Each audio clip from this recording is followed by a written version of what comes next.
नमस्कार, मैं हूं पूजा शर्मा। अब आपको दिखाते हैं आज किसने किस पर सियासी शब्द बाण चलाए। तेलंगाना की चुनावी रैली में प्रधानमंत्री मोदी ने राहुल पर पलटवार किया। राहुल ने मोदी और केसीआर को एक दूसरे का साथी बताया था। अब मोदी ने केसीआर की तुलना राहुल गांधी से की है और दोनों को भगोड़ा बताया। मोदी ने कहा कि जिस तरह राहुल गांधी को हार के डर से अमेठी छोड़कर केरल भागना पड़ा था और 2 जगहों से चुनाव लड़ना पड़ा, उसी तरह केसीआर को भी अपनी पारंपरिक सीट गजवाल पर हार का डर सता रहा है। तेलंगाना के सीएम ये इसे अपनी जागीर मानते हैं। केसीआर को आखिर दूसरी सीट पर चुनाव लड़ने की जरूरत क्यों पड़ी, वहां क्यों जाना पड़ा? कांग्रेस के राहुल गांधी को भी अमेठी छोड़कर के केरल में भागना पड़ा था, केसीआर को भी भागना पड़ा है। इसका एक बड़ा कारण बीजेपी के कद्दावर उम्मीदवार एटला राजेंद्र जी है और दूसरा कारण किसानों और गरीबों का गुस्सा है। तेलंगाना के तूप्रान की चुनावी रैली में प्रधानमंत्री मोदी ने कांग्रेस और केसीआर दोनों को परिवारवाद को बढ़ावा देने वाली पार्टी बताया। मोदी ने कहा कि कांग्रेस और बीआरएस में कोई फर्क नहीं है। कांग्रेस ने पूरे देश में सुल्तान शाही को बढ़ावा दिया तो केसीआर ने तेलंगाना में निजाम शाही को आगे बढ़ाया। कांग्रेस और बीआरएस दोनों परिवारवाद के प्रतीक हैं। कांग्रेस और बीआरएस दोनों में कोई फर्क नहीं है। कांग्रेस ने देश में सुल्तान शाही को बढ़ावा दिया और केसीआर ने यहां निजाम शाही को ही आगे बढ़ाया। कांग्रेस और बीआरएस दोनों ही परिवारवाद की सबसे बड़ी प्रतीक है। राहुल गांधी पर प्रधानमंत्री मोदी ने हमला बोला तो ओवैसी ने मोदी, योगी, राहुल सब पर अटैक किया। हैदराबाद के मलकपेट में ओवैसी ने कहा कि प्रधानमंत्री मोदी जेट प्लेन में ट्रैवल करते हैं और ट्रोल मारने जाते हैं। देश के जेट का इस्तेमाल मोदी घूमने फिरने के लिए करते हैं। हम शाम के वक्त में जो शादीशुदा हैं, हम कभी कभी अपनी बेगम को चलो एक ट्रॉल मार के आएंगे बोलते। आप जाते ना कभी ट्रॉल मारने? जाते नहीं जाते? जाते ना। डरने की बात नहीं है, बोलो जाते, क्योंकि वापस जाना है। लाइव टेलीकास्ट घर में देख रहे। तो मोदी जी क्या करते? जेट है, जेट में बैठ के आज तो ट्रॉल मार के आएंगे। अजीब मामला है वजीर आजम का। अरे भाई, जेट देश का है और आप हमारे जवान मारे जा रहे हैं। राजौरी में पिछले महीने भी मारे गए, मगर यहां पर बीजेपी के पूरे बड़े बड़े डिफेंस मिनिस्टर आकर अपनी देशभक्ति दिखा रहे हैं इलेक्शन में बीजेपी का कैंपेन करके। ओवैसी ने कहा, योगी जब भी आते हैं हमेशा यही कहते हैं कि हैदराबाद का नाम बदल देंगे। नाम बदलने का उनका सपना कभी पूरा नहीं होगा। बीजेपी मुस्लिम रिजर्वेशन खत्म नहीं कर पाएगी। बीजेपी के एक उत्तर प्रदेश के चीफ मिनिस्टर आए, हमेशा पेटेंट डायलॉग है इसका। हम बोलते हैदराबाद में खट्टे डायलॉग है, मियां कादर खां के कुछ आता ही नहीं उसको। याद है कि हम नाम बदल देंगे। अरे भाई, यह नाम नहीं बदल सकते। यहाँ पे नाम नहीं बदल सकते। आपका ख्वाब ही रहेगा इंशाअल्लाह ताला। अमित शाह बोल रहे मैं रिजर्वेशन को खत्म कर दूंगा। अमित शाह साहब, आप मलकपेट हार रहे हैं, पहले यहाँ आके देख लो कितना गड़े में आप पहुंचा दिया बलाला आपको। नाम बदल देंगे, रिजर्वेशन नहीं देंगे। अब आपको योगी आदित्यनाथ का वो बयान सुनाते हैं जिस पर ओवैसी ने हमला किया। योगी ने हैदराबाद के एक रोड शो में हैदराबाद का नाम बदलकर भाग्यनगर करने की बात कही थी। कांग्रेस ने तो यहां इसको हैदराबाद बनाया, हम तो इसको भाग्यनगर बनाने के लिए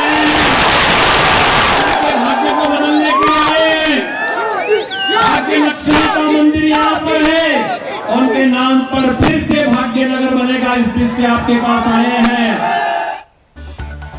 हैदराबाद की रैली में ओवैसी ने राहुल गांधी पर भी जमकर हमला बोला। ओवैसी ने कहा कि राहुल गांधी के दो यार हैं, ये यार हैं इटली और मोदी।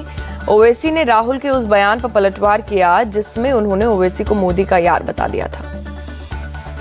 राहुल गांधी हमारे बारे में कुछ बोले, मैं रास्ते में था तो कोई मेरे को बोले असदुद्दीन ओवैसी के दो यार, एक मोदी और नहीं, मोदी के दो यार ओवैसी और केसीआर। राहुल गांधी, हम छिछोरे, हमारे मुंह को नहीं लगना था तो हमारे मुंह को नहीं लगना था। इतना बोल सकता हूं मैं तुम्हारे को, इतना बोल सकता हूं कि तुम रात में उठ के रोना चाहे तो भी आंख से आंसू नहीं निकलेंगे तुम्हारे। चलो अब पहला जुमला सुनो। राहुल के दो प्यार, एक इटली एक मोदी।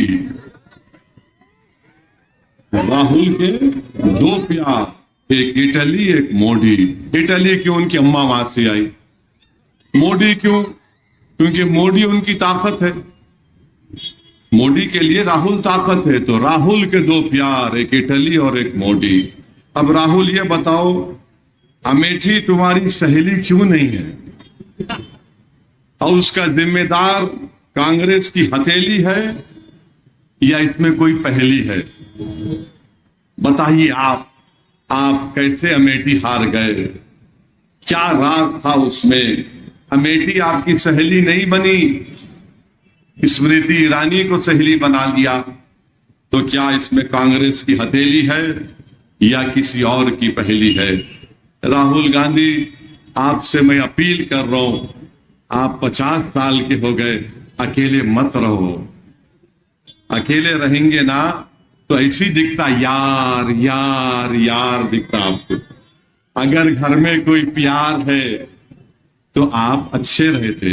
अब अगर हैदराबादी छिचोरी जबान में अगर बोला मैं, मियां ये उम्र नहीं है दीवारा कूदने की, समझ जाओ।